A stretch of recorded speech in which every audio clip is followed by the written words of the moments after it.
Tira el centro, clave, gol! Gol!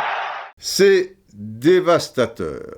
Madame, monsieur, bonjour ou bonsoir, suivant à quel moment vous écoutez ce podcast Octise, le 76 Octise, c'est-à-dire c'est le 8e quoi, pour le 76. Pourquoi ? C'est toujours pareil, parce que je n'arrive pas à caser quelque chose qui a un rapport avec la saison 75-76, parce qu'on est pris par le temps, parce que plein de choses, et j'aime autant vous dire qu'il y en aura un 9e, puisque là, j'aurai pas le temps encore, mais... Ce podcast, une fois de plus, n'était pas prévu. Je comptais faire un podcast avec une certaine consistance, on va dire, à l'issue du match contre City, donc la demi-finale retour, qui aura lieu mardi soir. Que je vous précise, là, nous sommes dimanche dans l'après-midi.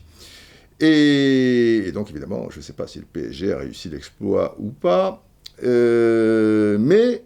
Il y a quelque chose quand même qui mérite... Enfin, il y a plein de choses chaque fois, parce que l'actualité du football est riche, qui mérite le détour. Mais là, quand même, ça serait bien de s'y attarder un peu. Et je me suis dit ce matin, je vais faire un podcast là-dessus. Mais on va parler de podcast express. Le moyen express, quoi. C'est pas l'Orient Express, c'est le moyen express. C'est-à-dire qu'il ne va pas durer 10 minutes, mais il ne va pas durer 1h45 ou 1h50 comme parfois. On va faire en sorte qu'il tienne entre 40 et 50 minutes. C'est quand même pas dégueu, déjà. Hein ? Bon. Alors, c'est dévastateur, c'est le titre de ce podcast. Et vous allez comprendre rapidement de quoi il s'agit. Si vous suivez l'actualité du football, cela n'a pas pu vous échapper. Hier, au Parc des Princes, dans les couloirs, à l'issue du match pourtant gagné par le PSG devant Lens, 2-1, eh bien, Leonardo, les vieux démons sont ressortis. Je vous rappelle qu'il y a un certain nombre de saisons, il avait bousculé un arbitre, et pour ça, il avait pris une suspension sévère, ce qui correspondait, du coup, avec son départ du PSG. Et il va invectiver l'arbitre, M. Brizard, estimant qu'il n'a pas été à la hauteur, qu'il met en danger notamment Neymar. C'est clair que la tension monte à El Paso. Et que quand tu es entraîneur, dirigeant du PSG, déjà, il y a la tension du résultat de ce match. Parce que c'est tendu au niveau pour le titre de champion. Et si tu fais match nul contre Lens, et Lens, ils ont fait un sacré match, 2-1, ça veut dire que voilà, quoi, pendant 1h30, tu es tendu comme une arbalète, parce que ces Lensois, ils te regardent les yeux dans les yeux, tu vois, à l'image de leur saison superbe, les sang et or sont là, et tu passes pas une après-midi tranquille. Et d'autant plus qu'il y a la fameuse échéance de mardi soir à Manchester, que tu es déjà un peu inquiet avec cette histoire de Mollet, de Mbappé, et Neymar, comme il est toujours les quatre fers en l'air, à tort ou à raison, on le sait, si l'arbitre ne sort pas des cartons, voilà, tu es impliqué, je peux le concevoir, et quand à quelques minutes de la fin, il part et que Klose finalement fait faute, mais ça fait faute. Si vous êtes supporter du PSG, vous voyez l'action directe, vous dites il y a faute. Si vous êtes neutre, je pense que vous pouvez vous dire il y a peut-être faute, mais comme il fait le geste avec le pied, mais peut-être il a pris le ballon en premier. C'est très très difficile. Et j'ai revu la position de M. Brizard. Alors M. Brizard, pendant 88 minutes, lui aussi, il est sous tension. Lui aussi, en plus, c'est pas que nerveux, c'est qu'il fait des tas d'efforts physiques. Et là, je le vois, parce que c'est une contre-attaque à vitesse grand V du PSG. Il fait un sprint, mon ami, tant et si bien qu'il est à 25 mètres du choc entre les deux joueurs. Simplement, si tu es sur le côté, a fortiori, si tu les vois de face, les joueurs, ok, tu auras plus de chances de te faire la bonne opinion. Mais là, il y a gros doute. Moi, je commentais le match pour TV5 Monde. En plus, connaissant Neymar, tu vois, comme 2 fois sur 3, ça se discute beaucoup. Il n'a pas de certitude, voilà. Après, malheureusement, la VAR, elle ne peut pas intervenir là-dedans parce qu'il aurait fallu qu'il soit dans la surface de réparation. S'il était dans la surface de réparation, il était peinard. Mais je reviens à Leonardo.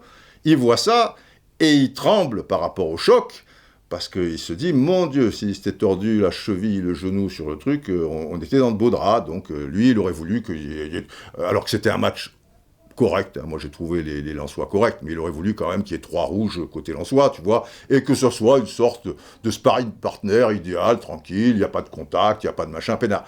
Ça se passe pas comme ça, Léo, mais tu es conditionné, et je t'accorde une certaine bienveillance par rapport à ça. Mais après ta sortie, eh ben non.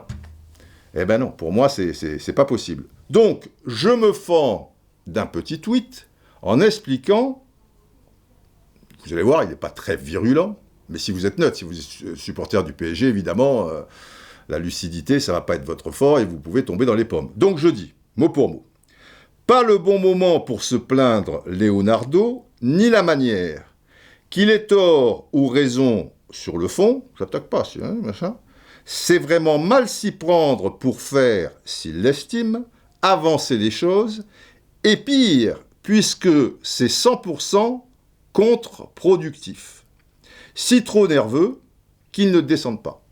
Voilà, je comprends sa nervosité, mais je me dis, dans ces moments-là, il doit être assez lucide ou quelqu'un ou autour de lui pour dire, ça va, tu bouillonnes, là, tu es chaud patate, tu descends pas. Tu descendras, laisse sortir les arbitres, laisse-les tranquilles, aller un peu aussi décompresser, machin, c'est pas la peine. Donc, mal s'y prendre, je dis que c'est pas le bon moment. Si tu veux faire avancer le schmilblick, c'est pas là que tu vas le faire avancer. Tu attends quoi, là ? Tu vas régler le problème de l'arbitrage en poussant des hurlements à son encontre ? Non. Pas la manière non plus. Si tu arrives encore un peu relax, mais tu peux pas être relax. Donc, voilà, je trouve, ce n'est que moi. J'ai pas la science infuse, j'ai peut-être tort. C'est mon avis, et comme disait Sacha Guitry, c'est mon avis et je le partage. Ou comme dirait Roland Courbis, je dis pas que j'ai raison, mais j'ai peut-être pas tort non plus. Bref, après, je dis, c'est 100% contre-productif. Évidemment, parce qu'il risque forcément une suspension. Alors cette fois, comme il n'y a pas de contact physique, elle ne sera pas d'1 an ou des choses comme ça. Et ce que tu montres, moi je trouve que c'est pas beau. Voilà. Alors, derrière ça, mes bien chers frères, mes bien chers braves, wow, des centaines de réactions.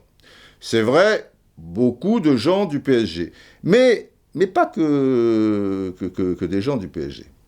Et ce qui m'inquiète, c'est que quelque chose qui me semble évident quand même, que c'est pas le moment, que c'est pas la manière, que c'est contre-productif, pour faire avancer les choses, il faudrait s'y prendre un peu autrement et tout. Tu as 85% des gens qui trouvent qu'il a raison. Waouh! Ça, je trouve ça assez inquiétant. Et assez dévastateur, on y reviendra. Je ne vais pas vous lire beaucoup de tweets, il y en a eu des centaines, tout ça, mais juste un ou deux qui résument un petit peu le tout. Oui, le colonel, ça va, vous trépignez, il trépigne. Oh, je vais intervenir, garde à vous. Ah, il faut que je me tienne droit maintenant. Oui, c'est vrai que je suis un peu voûté là, mais bon, c'est l'âge, colonel. Oh, ça, je suis droit. Bon. Alors, vous me le faites, votre truc là ? Oui.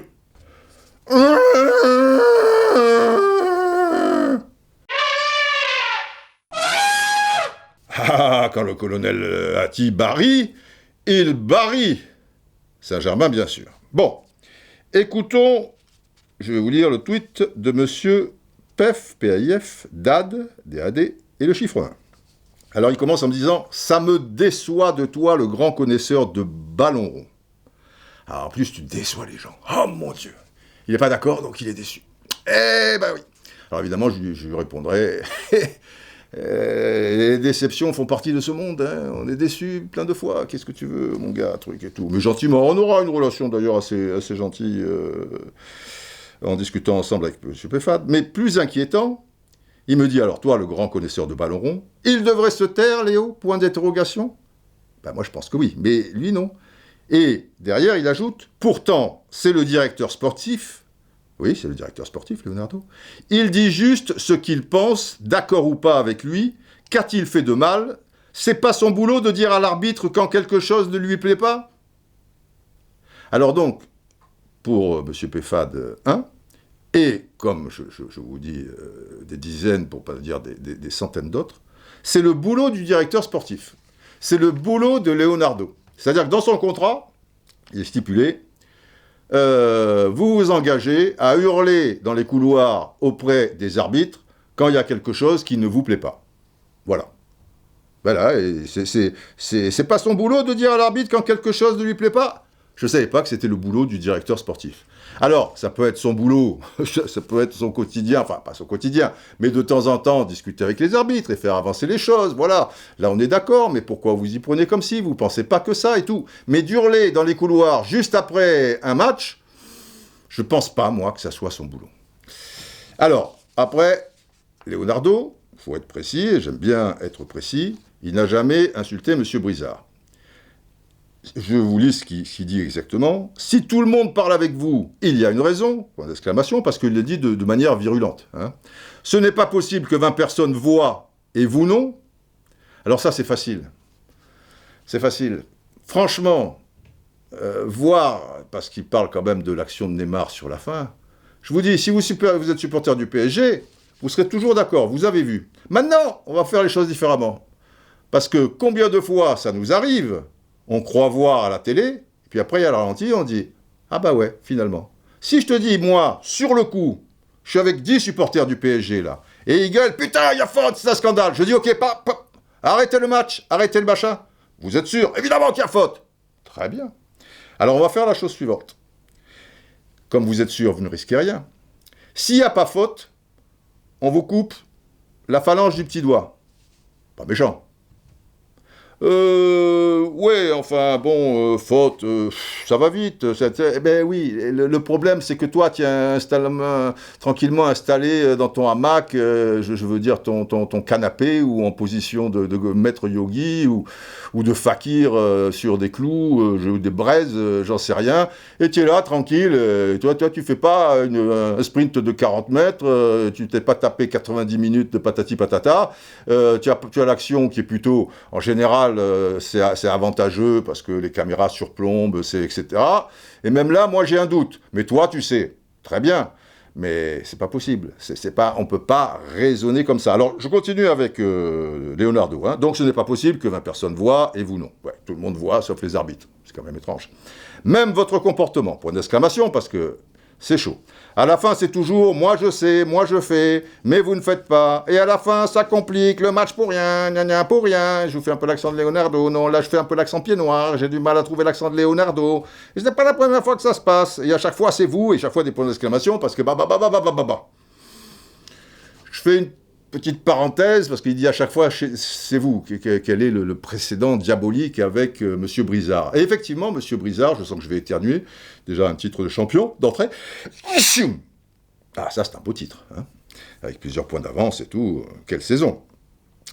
Eh bien, M. Brizard, c'est lui qui officiait pour la fameuse rencontre PSG-OM, vous savez, en début de saison, avec les exclus en fin de match, avec Alvaro, est-ce qu'il a eu des propos racistes ou pas, est-ce que Neymar a eu des propos racistes vis-à-vis de Sakai, est-ce que machin, nini, nana. Bon. Pas facile à arbitrer, hein. Ambiance détestable. Et les Parisiens n'y étaient pas pour rien, parce que pour le coup, c'est eux qui étaient remontés comme des coucous avec Payet qui avait chambré sur les réseaux sociaux et tout. Et au lieu de prendre du recul par rapport à ces conneries, machin, eh ben, ils ont voulu non seulement gagner, c'est normal aussi, mais essayer de le faire par la manière forte, mettre des coups, etc. Bon, ils ont trouvé des clients en face qui, eux, ça les arrangeait de pourrir le match. Le PSG est supérieur, mais toi tu pourris le match, ça arrange toujours celui qui est un petit peu moins fort. Résultat, une occasion en première mi-temps, but de Thauvin, et puis après tu rames et tu perds. Et les hostilités, elles commencent quand? Avec Neymar, vous vous souvenez, à 25 mètres début de Mandanda, il met près de la ligne de touche, là, sur le côté gauche de la défense marseillaise, une sacrée semelle sur Payet.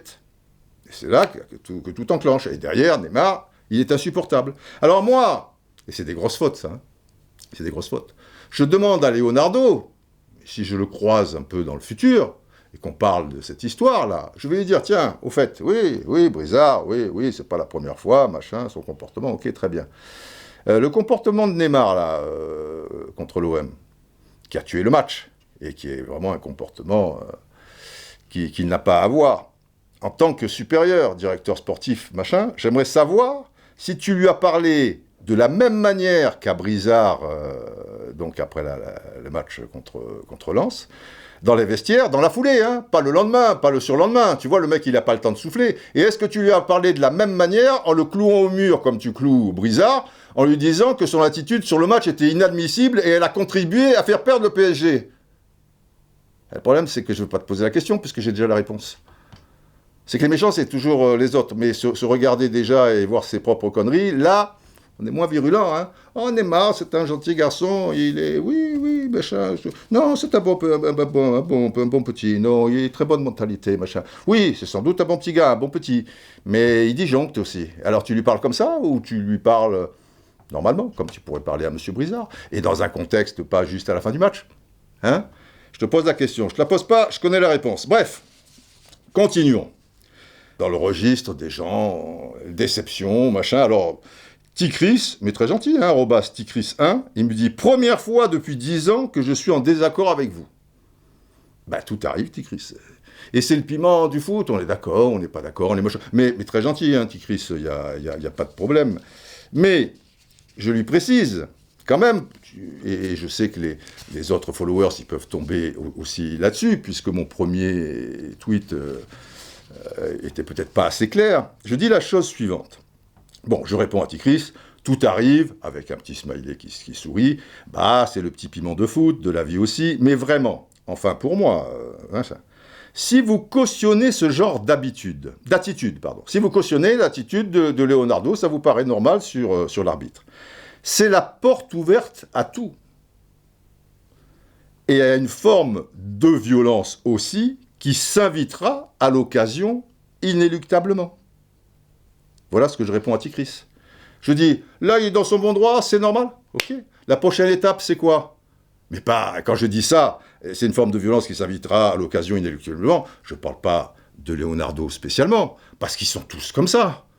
Il n'y a pas de mystère. Enfin, je veux dire, bon nombre de directeurs sportifs, d'entraîneurs peut-être un peu moins, peut-être plus avec les formes, de présidents, on va le voir dans un instant, enfin de gens qui devraient être pour le moins responsables et qui eux devraient avoir un peu plus de recul. Jean-Michel Aulas, ça fait 30 ans ou 40 ans qu'il est comme ça. Voilà, Leonardo, il n'a pas inventé non plus... alors je ne vais pas dire les insultes, puisqu'il n'a pas insulté, mais une manière de parler totalement déplacée envers les arbitres, juste à la fin d'un match dans les couloirs, hein. Il n'y a pas de mystère. Mais je dis que si vous, les 80% là, sur les centaines de réponses, vous trouvez ça tout à fait normal, eh ben alors, roule ma poule. Mais après, il va y avoir des moments où ça va être plus tendu, et puis à un moment, il va y avoir des noms d'oiseaux, et puis à un moment, oui, après, quand ça monte, il peut y avoir une forme de violence, parce qu'il y a un joueur qui veut protéger ceci, parce qu'il va... Et tu vas te faire pour des trucs pareils, c'est ridicule. Alors après, évidemment, et c'est le grand souci sur Twitter, c'est que tu pars du principe que tu t'adresses à des gens, je dis pas d'un niveau, tu vois, moi-même je suis pas d'un niveau machin, mais des gens qui sont dans la moyenne, quoi. Tu parles français, il me semble que c'est compréhensible, tu vois. Tout arrive, c'est le petit piment du foot, de la vie aussi, mais vraiment, enfin pour moi, si vous cautionnez ce genre d'attitude, c'est la porte ouverte à tout, je trouve, et à une forme de violence aussi qui s'invitera à l'occasion inéluctablement. Voilà, c'est pas pour le PSG. Si tu sais lire, a priori, tu comprends que si tu es d'accord avec ça, ça continuera, mais à un moment, ça montera dans les tours, et il arrivera avec un club, que ce soit le PSG, ou un des 19, ou un truc, où ça se finira moins bien, puisque là, bon, voilà, après les choses sont entrées dans l'ordre. Et donc là, évidemment, dans le lot, il y a des gens endormis, et je suis délicat, parce que c'est peut-être au-delà d'endormi, j'en sais pas, moi je les connais pas. Et là, il y en a un, je vais pas le citer, parce que peu cher, je veux pas le machin, qui dit il discute avec un gars, parce qu'il dit Didier Roustan, donc, parle de la violence du PSG et que c'est la porte ouverte à la violence pour le PSG. Lui, il pense que je dis c'est la porte ouverte à la violence avec le PSG, pas les autres c'est des saints, c'est machin. Alors lui, il lui dit mais non, tu comprends rien, et patati patata, et il insiste, et oui, il l'associe, parce qu'il parle de la réaction de Leonardo. Bah oui, je parle. C'est l'exemple, Leonardo, machin, truc et tout. Et voilà, donc après, qu'est-ce que tu veux il y a des gens, je comprends pas, mais bon, ça fait partie du truc. Alors, après, quand j'ai vu ça, j'ai essayé de lui expliquer, et le mec, après, il veut rien savoir, il te dit quoi, vous êtes pas d'accord, vous machin, vous montez sur vos grands chevaux, vous trucs, vous patati patata, et en fait, vous croyez intelligent et vous êtes idiot, donc il te traite d'idiot là, bon, donc voilà. On va pas insister, c'est assez cocasse, tu vois, le mec il est complètement à côté de ses pompes, mais c'est toi l'idiot. Bon, passons. Alors, après, il se trouve, fatalité, parce que les conneries comme ça, c'est comme les escadrilles, tu vois, comme disait Audiard, tu vois, ça, les conneries, elles arrivent en escadrille en général. Et fatalité, après le match Lille-Nice, que je n'ai pas vu personnellement, et je vois un tweet à 23h39, mais moi, enfin il est posté à 23h39 chez moi, quelqu'un me l'a renvoyé, mais moi je faisais autre chose, tu vois, j'ai ma vie quoi, truc. Et à un moment je revenais sur mon compte Twitter vers 1h du matin et tout, et je vois des tas de gens qui disent « Et là alors là, hein, pour Leonardo on parle, et pour des temps on dit rien, machin truc ». Sous-entendu, voilà, il n'y a que Leonardo, évidemment, c'est bien connu, je suis anti-PSG, je suis contre le PSG, si Leonardo bouche une oreille, j'arrive avec un bazooka, si l'étang fait la même chose, ou sensiblement, je ferme les yeux, c'est bien connu, tu vois, les mecs. C'est pas non plus pas des gens très éveillés non plus, ou ils connaissent pas trop ce que tu fais ou ta vie, mais c'est comme ça. Donc, je me renseigne un peu et je vois le tweet du Canal Football Club. Quelques heures après Leonardo au PSG, le président lillois Olivier Létang exprime lui aussi son mécontentement à l'arbitre. Et donc, là, je fais un tweet où je vais encore me faire un peu insulter par les supporters par certains supporters du PSG, parce qu'il est trop soft. Parce qu'après, eux, ils soupèsent. Alors là, ils te disent « Ah, tu interviens pour, comment il s'appelle, l'étang, mais c'est bien soft. » Alors qu'avec Leonardo, mon Dieu, c'est vrai que j'ai été particulièrement virulent, hein, c'est pas l'endroit et la manière, mais enfin bon. Quoi qu'il en soit, je dis, je vais plus loin, si vous voulez, et je précise, je cite, « Décidément, beaucoup trop de tension dans ces couloirs où tout le monde, à tort ou à raison, y va de son petit couplet. Beaucoup d'adrénaline, oui, parce que je comprends qu'il y ait une tension, ça, d'accord. Ce qui peut se concevoir, voilà, je l'ajoute. Du coup, il ne devrait y avoir juste que les personnes du terrain et pas le moindre dirigeant dans ces couloirs. » Voilà, il y a beaucoup trop de monde dans ces couloirs, je veux dire, il devrait y avoir les arbitres, les joueurs, les entraîneurs, ça fait du monde aussi, hein, parce que les entraîneurs, les remplaçants, les kinés, machin, mais il ne devrait y avoir aucun dirigeant. Ça devrait être interdit. Il devrait arriver une fois que les arbitres ont pris leur douche et qu'ils sont partis 1 heure après. Ou alors ils font un couloir spécial, ils descendent directement s'ils veulent voir leurs joueurs et tout ça. Il y a un couloir, hop, ils atterrissent directement dans les vestiaires de leur équipe et puis ils sortent pas pendant 1 heure. Ils vont directement au coin presse, voilà, il y a un coin presse qui est pour eux, mais ils n'ont pas de contact avec les arbitres. Alors qu'est-ce qu'il dit, Olivier Létang ? Alors là, quelque part, je dirais que c'est moins virulent dans la manière de parler, mais peut-être plus dur, au moins pour une chose. Parce que Létang dit « Et vous nous demandez de rester calme ?» Alors, s'il nous dit « vous nous demandez de rester calme », il ne s'adresse pas à l'arbitre directement. C'est un gars qui est en survêtement, qui a des chaussures à crampons. Je pense que c'est le 4e arbitre. Mais s'il dit « vous nous demandez de rester calme », à ce 4e arbitre, et là on est à la fin du match, ça veut dire qu'à la mi-temps, il est déjà allé mettre la pression.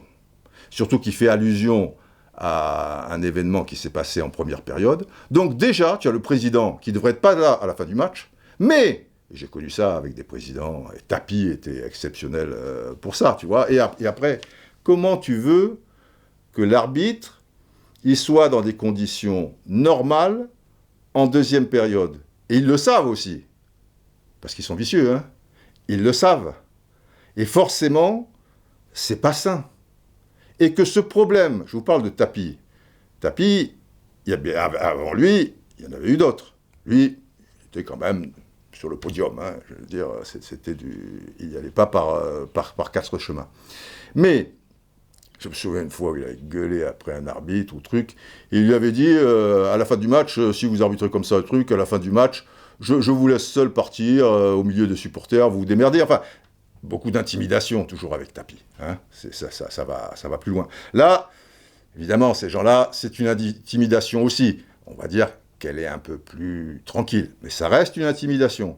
Parce que, alors que vous êtes déjà sous tension, vous rentrez à la mi-temps, et tu as un président de club qui te dit déjà des choses. Alors, j'ai pas ce qu'a dit Létang à la mi-temps, à l'arbitre sans doute, et le quatrième arbitre a dû intervenir. Et sur quel ton il l'a dit. Mais ça devait pas être oh, monsieur Delerue, je l'ai pas trouvé terrible en première période, parce que ça méritait un rouge, non, vous pensez pas? Enfin, j'ai revu les images.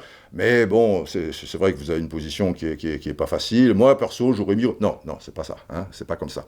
Et donc, cette manière d'intimider, à quelque degré qu'elle soit, puisse encore exister, notamment à la pause, et a donc une influence, alors sur une échelle de 10, des fois de 1, des fois de 7, des fois de 4 et tout, pour la deuxième mi-temps, parce que ça reste un être humain.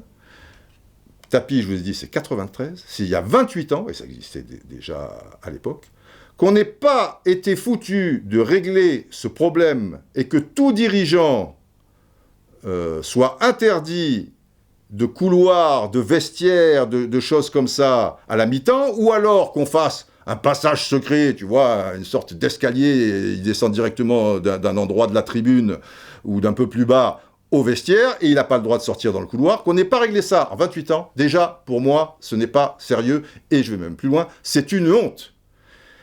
C'est une honte absolue. Mais pourquoi? Parce que tout le monde s'en fout.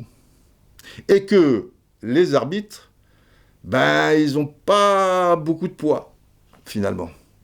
Parce qu'ils dépendent déjà de la fédération. Moi, je trouve que ça devrait être un organisme indépendant, les arbitres. Ils dépendent de la fédération, c'est la fédération qui les paie.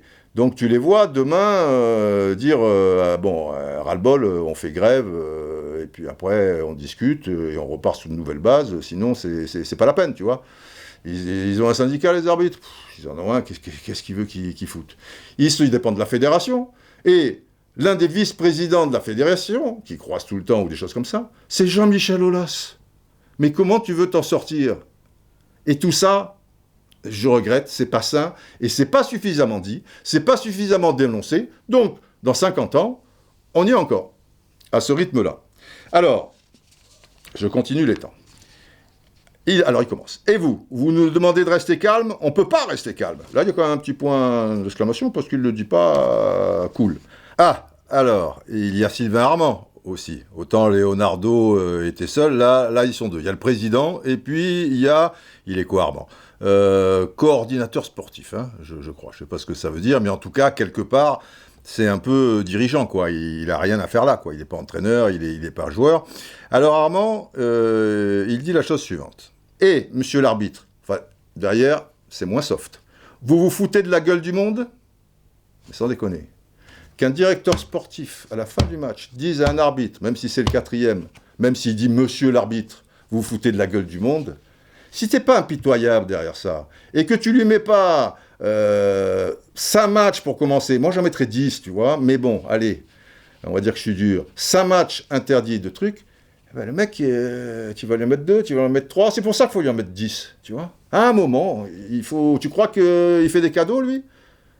Il faut être impitoyable. Tu crois qu'il n'est pas impitoyable, lui, en disant « vous foutez de notre gueule ?» Mais il s'adresse qui? À son chien? Même à mon chien, si je lui dis « tu te fous de ma gueule », il va me mordre le mollet, et il aura bien raison. Et si je lui dis « c'est parce qu'on est complices, on va rigoler », j'ai dit « tu crois que je t'ai pas vu, là, en train de miroiter sur l'escalope? Hein? Ah ouais, tu me souris, tu te fous pas un peu de ma gueule ?» Voilà, ça va être une conversation comme ça. Mais là, t'imagines? Bref.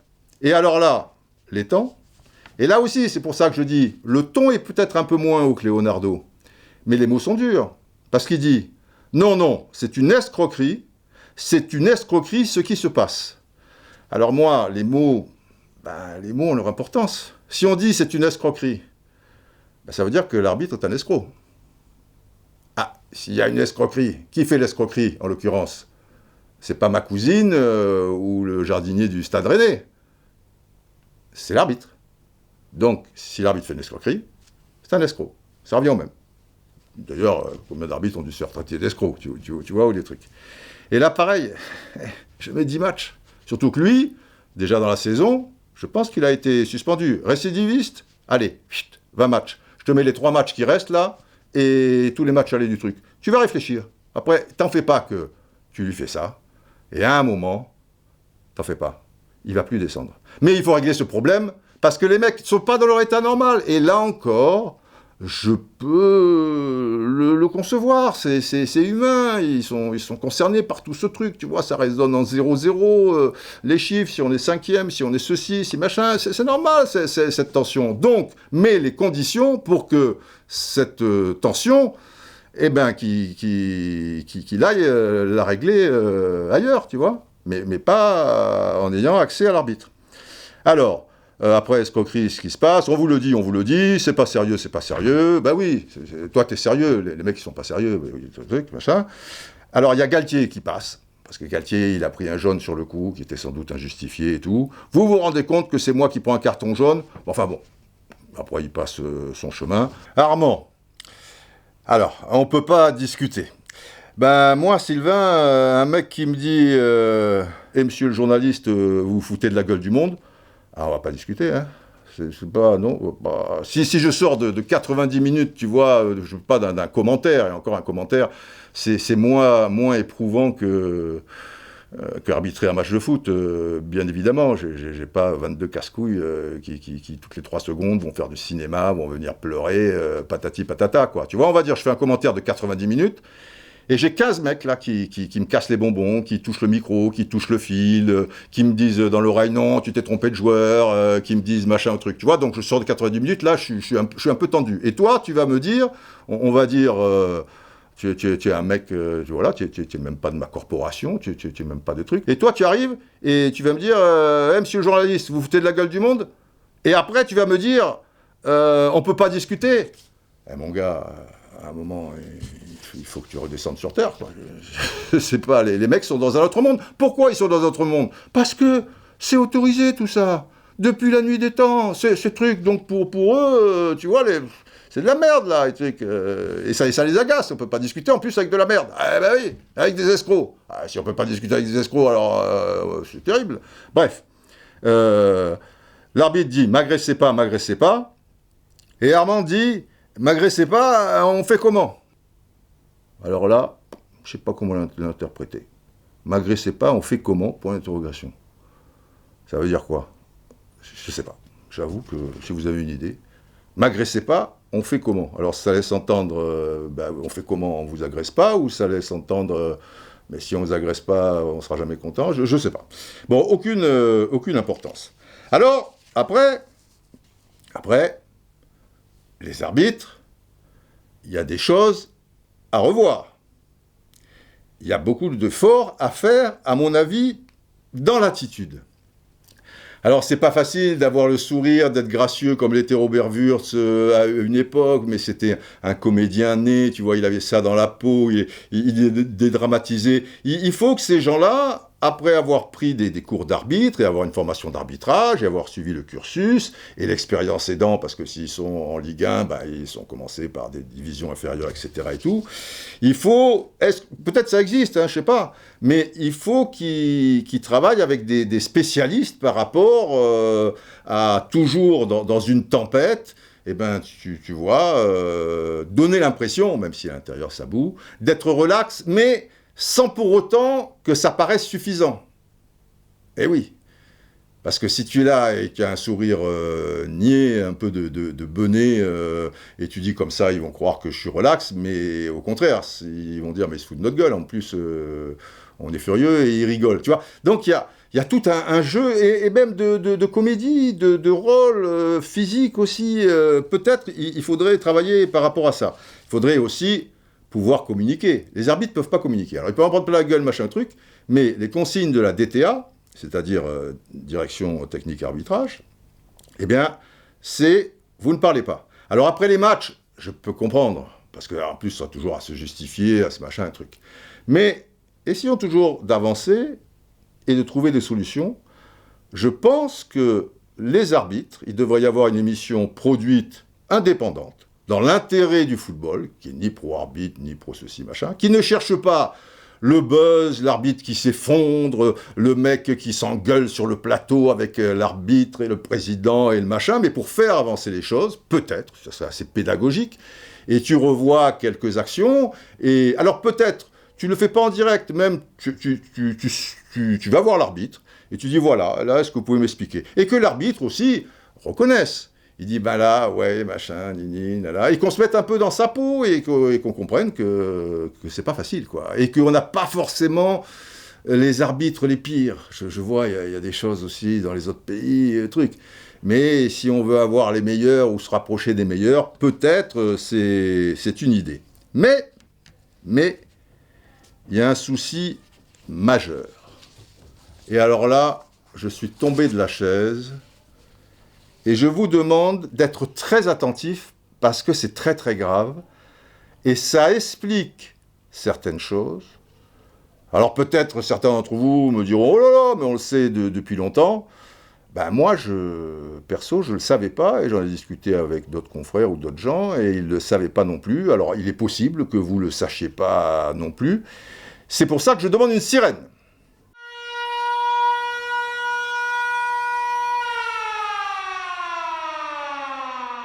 Alors, il y a un énorme souci avec la VAR. Il y en a plusieurs. Il y a des avantages. Moi, je trouve qu'elle a plus d'inconvénients. L'inconvénient majeur, c'est qu'elle te coupe l'émotion. Le deuxième inconvénient, qui n'est pas le moindre, c'est que dans l'esprit des gens, à partir du moment où la VAR existe, il ne peut plus y avoir de faute d'arbitrage. Ça augmente la frustration. Quand elle n'existait pas, il y avait une faute. Tu étais agacé, frustré, ok, mais tu disais, il n'a pas vu. Qu'est-ce que tu veux? C'est humain, il court, quelqu'un passe devant, il est fatigué, le truc est de côté, c'est pas évident, c'est nini, là là. Avec la VAR, les gens pensent que ça règle tous les problèmes. Ça ne règle pas tous les problèmes. En revanche, ça en rajoute certains. Et un, énorme, énorme. C'est pour ça que j'ai mis la sirène. Et ce problème peut expliquer certaines choses où là, tu te dis, ils se foutent un peu de notre gueule, quoi. C'est pas possible. Pour certaines actions, des tas d'actions... Alors, je fais une parenthèse, parce que les gens n'ont pas pigé que la VAR, elle intervient dans certaines conditions. Par exemple, pour savoir, avoir la certitude qu'il y a corner ou pas, elle n'intervient pas. Elle n'intervient pas sur l'action entre Klose et Neymar, qui fait faute. À partir du moment où l'arbitre dit « laisse jouer », elle ne peut pas intervenir puisque la faute n'est pas dans la surface de réparation. Si elle était dans la surface de réparation, une fois le ballon sorti, même si l'arbitre avait dit jouer, dans les oreilles, on lui aurait dit « écoute, on vient de revoir le ralenti là, et il y a faute. Et donc, il y a pénalty. » Et après, carton, tu vois la couleur pour Klose, je sais pas, est-ce que tu veux voir les images, est-ce que tu nous crois sur commande, tu mets pénalty, ou je sais pas trop quoi. Mais là, si c'est pas dans la surface de réparation, et à partir du moment où l'arbitre a pas sifflé, ou déjà mis un carton peut-être à Klose pour savoir si c'est... Ben non, elle peut pas. Parce que les gens, ils mélangent tout, mais à leur décharge, c'est pas facile, parce qu'il y a tellement de trucs. Mais, il y a plus grave. J'étais très étonné, je vais vous dire, et là on va revenir sur le Rennes-Lille. Et c'est là-dessus que les dirigeants, directeurs sportifs, entraîneurs, devraient demander des comptes aux arbitres. Mais pas en 30 secondes en leur hurlant dessus à la sortie d'un match, tu vois, des réunions ensemble, des choses comme ça. Je vais y revenir. Alors qu'est-ce que j'apprends ? J'écoute une intervention de M. Garibian, qui est le président de la DTA, chez nos amis d'RTL. Et là, il dit quelque chose. Je vous dis, heureusement que j'étais bien installé, mais c'est pas possible. Il dit, si la VAR, si avec l'aide de la VAR, l'arbitre s'est trompé, ça veut dire qu'il est obligé de se déjuger, eh bien forcément, ça va jouer sur sa note. Vous savez que tous les arbitres sont notés. Et ça, pour eux, c'est vital, parce que c'est leur gagne-pain. Parce que tous les 6 mois ou à la fin de l'année, en fonction des notes, eh ben, tu es rétrogradé ou tu restes dans le coup et machin. Et vu les enjeux financiers qu'il y a, ben, c'est leur vie, c'est leur passion aussi. Mais il y a du blé à la clé, c'est machin. C'est un drame. Si le mec il est rétrogradé en 2e division, tu imagines. Donc les notes, pour eux, ils arbitrent en faisant de leur mieux, mais aussi en essayant d'avoir une bonne note. Or, je vous répète, parce que ça, il faut bien l'écouter pour le croire, si la VAR montre que l'arbitre, par rapport à son premier coup de sifflet, s'était trompé, donc, je répète, qu'il se désavoue, eh bien, sa note morflera, entre guillemets, en conséquence. Et là, j'en viens à la faute, effectivement, assez costaud de Lotomba sur Bamba. Et sur le 2e ralenti, c'est vrai que là, il ne maîtrise pas du tout son geste, sa puissance, etc. Tu vois, il va comme un mort de faim. Enfin, des fois, je ne comprends pas. Mais bon, peu importe. Et là, oui, tu peux te dire qu'il y a rouge. Maintenant, si tu sens une échappatoire, sur le coup, l'arbitre, il n'a pas mis rouge. Il a la VAR. On lui dit patati patata, il regarde, machin, il est là. Ben, s'il met rouge, il se désavoue. Et sa note, eh ben, elle va en subir aussi quelques conséquences. S'il se dit, parce qu'il ne veut pas que sa note en subisse des conséquences, il dit, je vais serrer les fesses, c'est vrai que sur le 2e ralenti, il le sait très bien, tu vois, il n'est pas truc, mais j'ai machin, allez, ça passe, patati patata. Il y a ce risque-là, je ne dis pas qu'il a raisonné comme ça, peut-être qu'en son âme et conscience, Monsieur Delerue a dit c'est vrai que, mais d'un autre côté il maîtrise pas, mais machin, mais ça va, bon le match est tranquille, bon je vais donner un jaune et puis voilà, attention, le prochain truc je le loupe pas, ce qui s'est passé d'ailleurs, bon hein, un peu plus tard, 2e mi-temps, mais voilà, mais j'ai pas la garantie qu'il ait pensé comme ça. Et on lui a signalé, ils ont discuté. Mais il n'est même pas allé voir le VAR en plus. Alors, s'il va pas... Enfin, le VAR, je veux dire la télé, les ralentis. Donc, s'il ne les voit pas, et qu'il discute un peu à bon truc, il est encore un peu plus couvert, quoi, si tu veux, tu vois. Il dira, ah bah oui, je suis con, j'aurais peut-être dû aller... Mais bon, je sais pas, moi, je sais pas. Mais ce que je sais, et ça j'en suis sûr, c'est que c'est une catastrophe que l'arbitre ne puisse pas se déjuger. Enfin, il le peut, bien sûr, mais que s'il se déjuge, eh ben, il se fait un début de harakiri. Eh ouais. Je vais... Un autre exemple qui a un peu marqué les esprits, mais il y en a des tas comme ça. Je ne sais pas si vous vous souvenez du match PSG-Rennes, et là, ça va être au bénéfice de Rennes. Parce que c'est pas toujours contre vous. Et là, bon, monsieur Létang, maintenant, il est à Lille. Mais à ce moment-là, est-ce qu'il était à Rennes ? On est en janvier 2019. Il était peut-être plus. Mais supposez qu'il y soit. Peut-être qu'il y était. Hein, d'accord. J'aurais été curieux de savoir si, à la mi-temps, parce que je crois que c'est passé en première période, il serait allé hurler contre l'arbitre, qui là, bah pour le coup, c'est la même action, c'est même, je crois, peut-être pire, oui, sans doute pire, eh ben, il a arrangé son équipe. Et est-ce qu'il serait allé hurler après son joueur qui a fait cet attentat ? Non, je crois pas, parce que c'est toujours dans le même sens, voyez-vous ?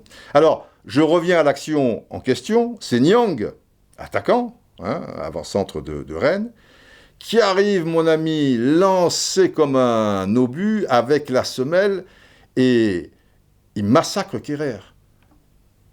Et on est pas loin de la ligne médiane. Tu vois, pour te dire, les mecs, ils sont dans un état second. Si c'est pour sauver le ballon sur la ligne, à la limite, tu vois, Kerrer, il va la pousser, et Nyang, bon, c'est le monde à l'envers, mais Kerrer est en position, tu vois, la pousser, marquée pour le PSG, et Nyang a un peu de retard, il se jette. Bon, à ses risques et périls, s'il chope la jambe de Kerrer, il aura le rouge. Mais tu pourrais te dire, à un moment, tu vois, les deux fils ont disjoncté dans la tête, il a fait un truc de fou pour sauver son équipe.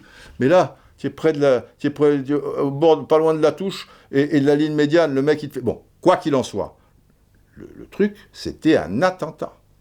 Et de mémoire, Monsieur Karim Abed, il est allé voir, parce que sur le coup, je me demande même s'il n'avait pas rien mis. Non, mais je pense qu'il a mis jaune.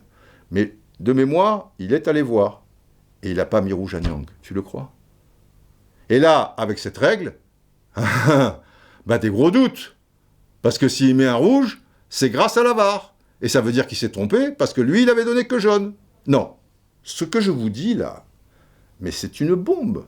Je ne sais pas si vous réalisez. C'est une honte absolue. Alors là, c'est pareil. Là, tu as du grain à moudre. Les dirigeants ont du grain à moudre. Les directeurs sportifs, les présidents, les entraîneurs. Et à eux, eh ben, de faire des réunions ou des choses comme ça et dire cette règle-là, c'est pas possible. Alors je ne sais pas si elle est internationale au niveau de la FIFA. Ben, vous avez Arsène Wenger qui s'occupe des lois du jeu et patati patata à la FIFA. Je veux dire, si les dirigeants français ils peuvent pas contacter Arsène Wenger, tu vois, tu peux pas être mieux placé. Si c'est au niveau international, il faut y aller gaiement. Et si c'est au niveau que national, je m'étonnerais que ce soit qu'au niveau national. Eh ben, il faut faire sauter ce truc-là. Mais d'une manière ou d'une autre, sur international, il faut faire sauter ce truc-là. C'est pas possible que l'arbitre, par rapport à la manière dont il est noté, s'il se désavoue, ben non. Donc, les arbitres, il y a des choses à revoir, incontestablement. Mais après, quand je dis dévastateur, et c'est le titre, parce que ça va plus loin. Il faut à un moment avoir le sens des responsabilités. Ne pas penser qu'à soi, son petit résultat, ce que ça va amener, que truc. Je comprends, on est dans une société archi-individualiste. Les autres, voilà, le mec, il est au bord tu le croises au bord du trottoir, il peut crever. Tu le regardes même pas. Pas tout le monde, Dieu merci, mais bon, de plus en plus désormais. Mais à un moment, il faut réaliser quand même une chose. Outre le fait que, je le répète, réagir comme ça, c'est contre-productif, et tu vas en prendre un peu dans la gueule. Peut-être pas plein, et ça fait rien avancer du tout, donc je vois pas le truc. Mais, n'oublions pas les autres. L'image que tu renvoies, Leonardo et Létang hier, et d'autres avant, et d'autres, malheureusement, je le crains, évidemment, demain, si on ne fait rien. L'image que tu renvoies vers les 2 millions de licenciés, vers les 17 000 clubs amateurs, vers les milliers d'entraîneurs de 11 ans, 12 ans, machin, de trucs, de patati patata. Et là, si tu sens pas cette responsabilité-là, c'est pas possible, quoi, parce que tous les gens du foot pro ont une responsabilité. Et dans ce domaine, par rapport aux arbitres, et par rapport à une forme de respect, etc. et tout, elle est pour moi fondamentale. Je vais vous dire une chose. Le directeur sportif du PSG, c'est pas rien, tu vois. Il le fait. Il se permet de le faire. Alors, il sera un peu suspendu et tout, mais en tout cas, il le fait. Et, je rappelle, pire, 80% des gens, certes beaucoup supporters du PSG, mais beaucoup de gens lui donnent raison. Ok. Le président de Lille le fait. Le coordinateur sportif de Lille le fait. Donc, vous savez, les gens, ils n'ont pas beaucoup de recul. Hein. Ah bah là, ils ont le feu vert. Parce que eux, bah, qu'est-ce qu'ils regardent ? Le haut niveau. Et ils s'identifient à quoi ? Au haut niveau. Et si on leur donne raison, eh ben alors, il n'y a pas de problème. Et ça, c'est dévastateur. D'autant plus que dans le foot amateur, les arbitres, ils ne bénéficient quasiment d'aucune protection. Ça n'a rien à voir avec le football professionnel. Donc, c'est dramatique. J'allais dire c'est criminel, le mot est un peu fort, mais vous voyez l'image. Parce que là, pour le coup, la violence, quand je dis inexactablement la violence, bon, le monde professionnel, les mecs ne sont pas complètement fous. Il faudrait vraiment que la tension soit à son paroxysme. Mais ça peut arriver. Si tu dis, allez, faites, et finalement, tout le monde trouve ça normal. Évidemment que ça arriverait.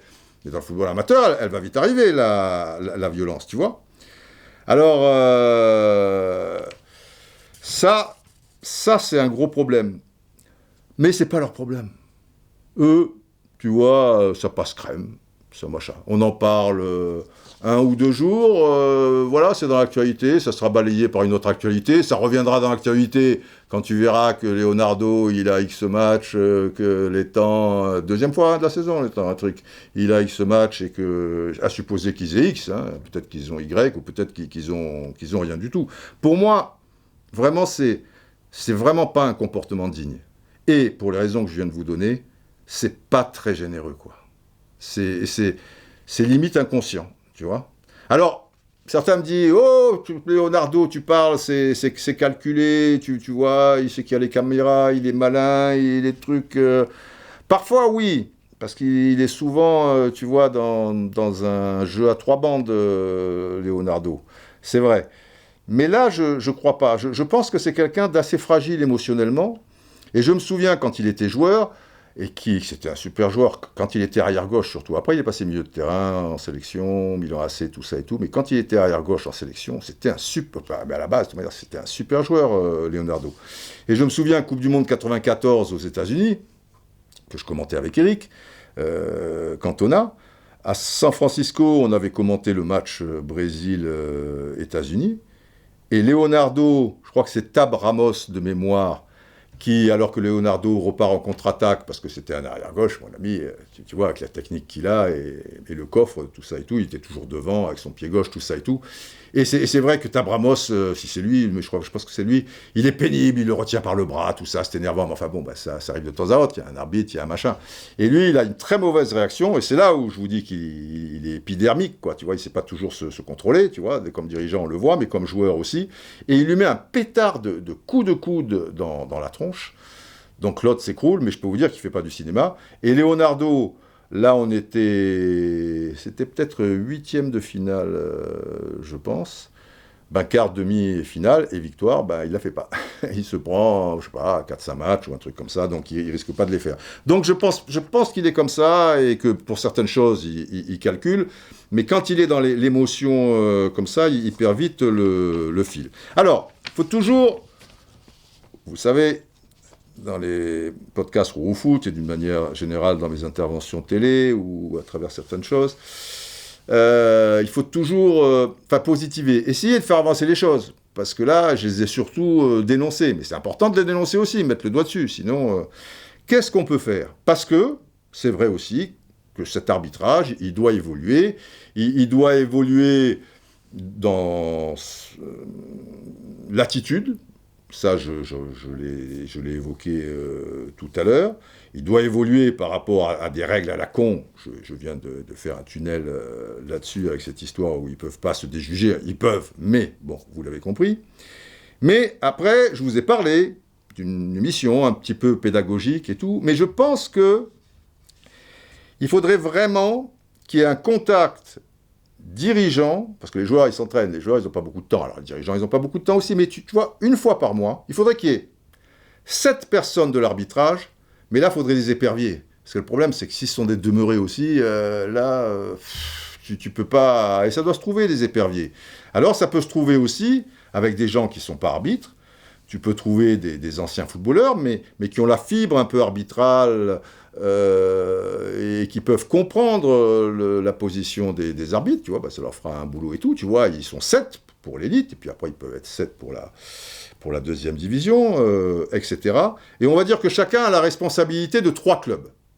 Alors ça fait 21, je suis d'accord, un jour ils seront 6, c'est pratique, ça fait 18, là ça fait 21, il y en a un, il a la responsabilité de 2 clubs. Vous me suivez? C'est une idée comme ça.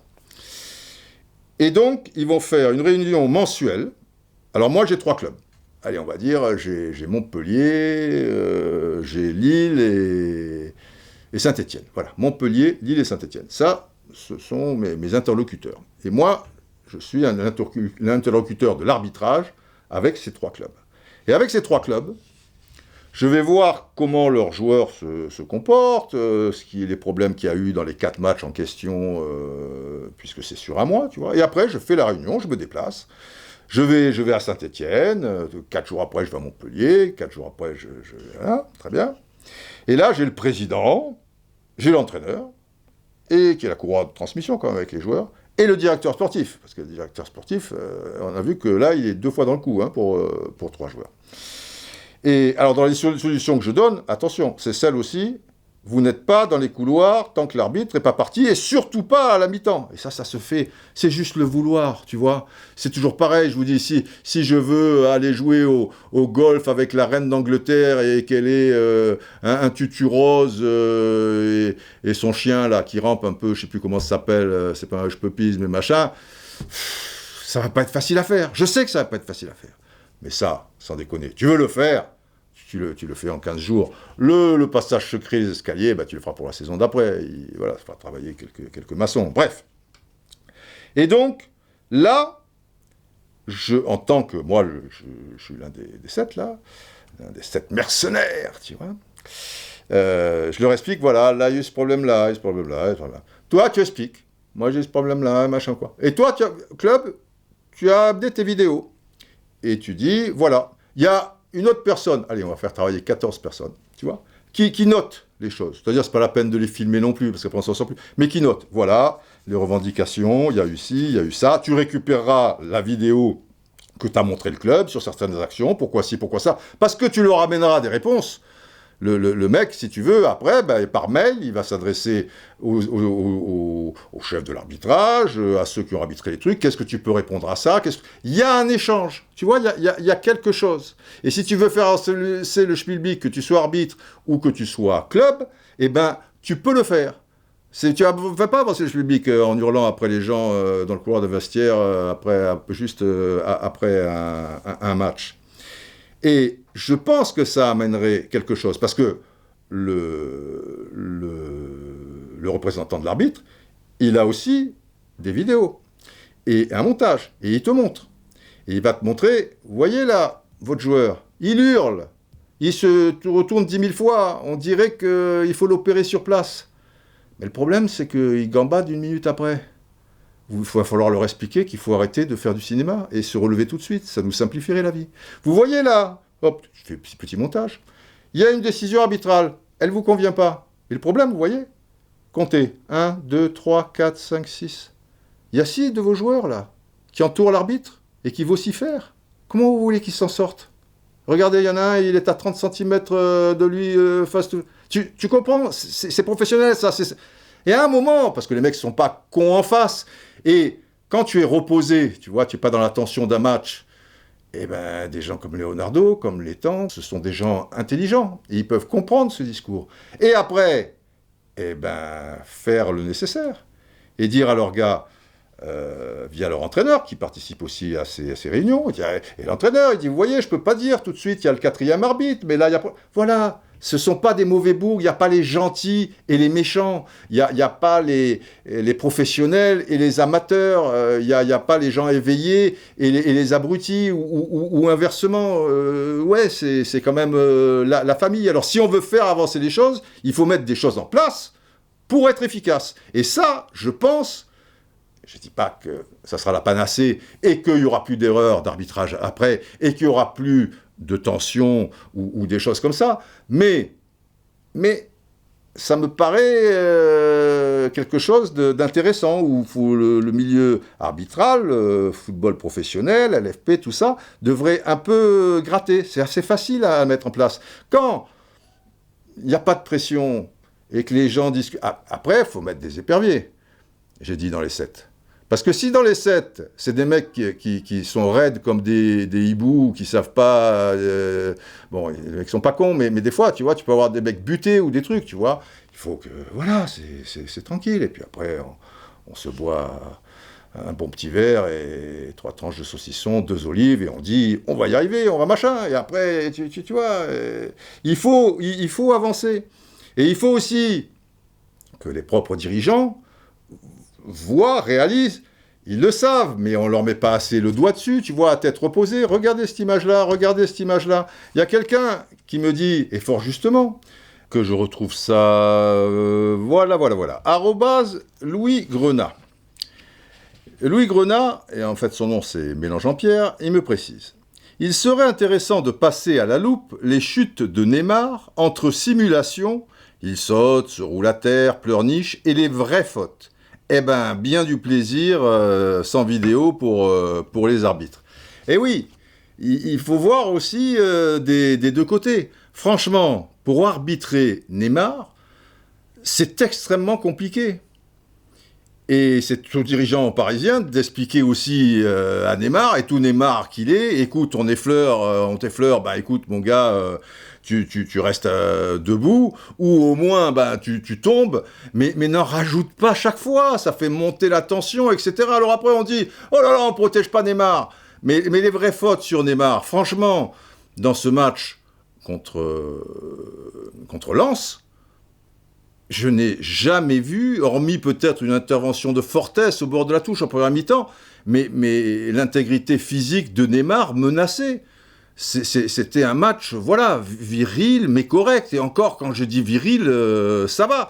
C'est pas parce qu'il y a trois jours après un match retour de Ligue des Champions important que tu peux pas jouer au foot parce que Neymar s'écroule chaque fois et pousse des hurlements. Alors les Parisiens et Leonardo... Je vois pas pourquoi il hurle parce que Neymar était soi-disant en danger, c'est totalement faux. Et à eux de faire progresser leurs joueurs dans ce domaine parce que c'est injouable pour les arbitres. Et aussi, ben, ça leur pose un problème. Et comme il fait tellement, parfois, il en rajoute, que des fois, dans le doute, bah, tu dis, il en rajoute encore. Vous connaissez Pierre et le loup, quoi. Tu vois, le gosse, il dit toujours, oh, il y a le loup, il y a le loup. Putain, les parents rient affolés. Il est où, le loup? Ouh, ah non, je rigolais. Et puis, il le fait 10 fois. Et puis, à la 11e, eh ben, il dit, il y a le loup, il y a le loup. Bon, les parents, ils disent, attends, on va prendre le café, le truc, il n'y a pas de loup. Manque de bol, le loup, il est là. Voilà, c'est comme ça. Alors, ça a été malheureux, il a été blessé. Mais quand il a été blessé, c'est pas chaque fois des agressions. Et puis, c'était pas des agressions pour autant.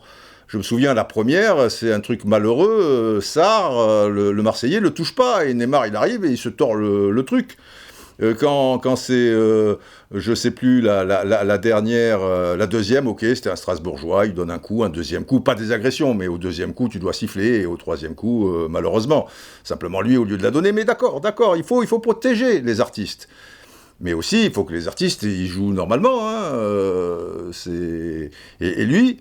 c'est un cas d'école. Donc, à vous aussi, dirigeants, de faire votre propre, pas police, entre guillemets, mais balayer devant leur porte, votre porte. Bon, oulala, on avance, et puis je parlais d'un podcast express, il est pas si express que ça. Ça touche à sa conclusion, rassurez-vous. Mais voilà, d'ailleurs, c'est la conclusion maintenant. Tu vois, même...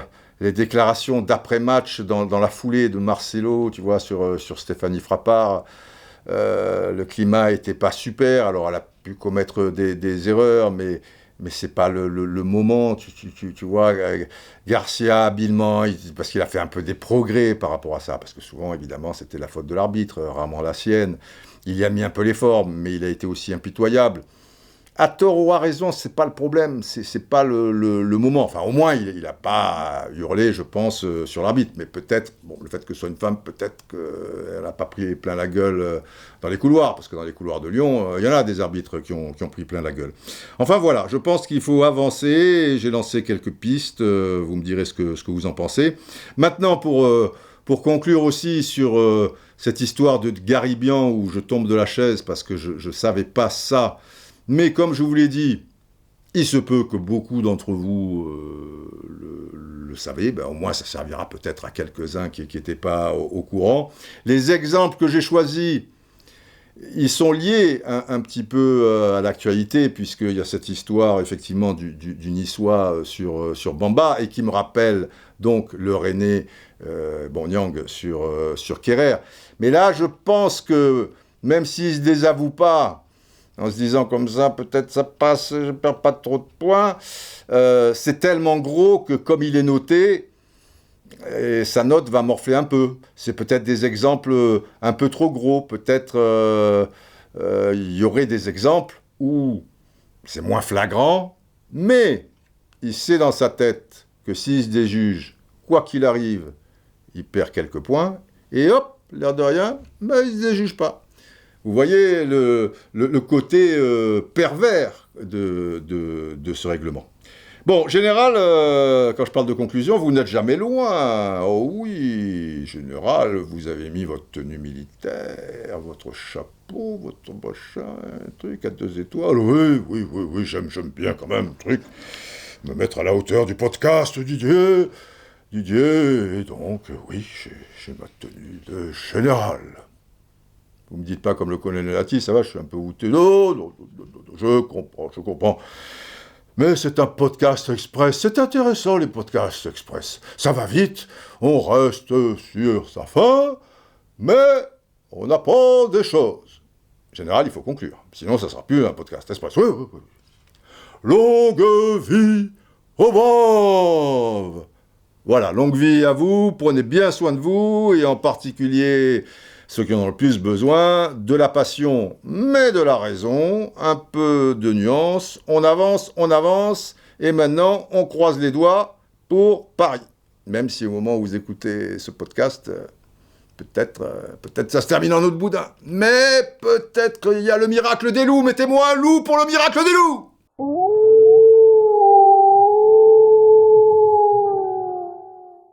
Allez les loups, soyez avec nous. Les loups de Manchester. À bientôt. Tira el centro, clave, gol.